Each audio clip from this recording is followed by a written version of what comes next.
टोमॅटोचे भाव उतरलेत आणि त्यामुळे शेतकरी प्रचंड संकटात आहे।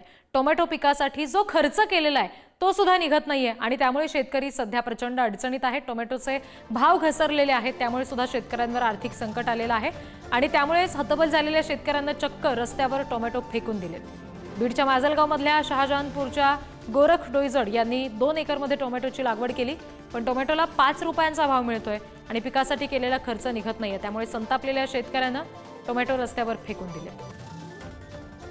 टोमॅटोला भावच नाही, एकरी 1.5 लाख रुपये खर्च झाला माझा।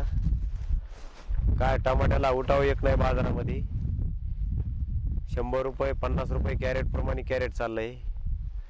मजुराला 300-400 रुपये हजेरी द्यावा लागली आणि काय उरायले काय त्याच्यात। असं म्हणणं आहे की शासनाने त्याच्यात काहीतरी करायला पाहिजे, मंदीवर एक मंदी हटवायला पाहिजे।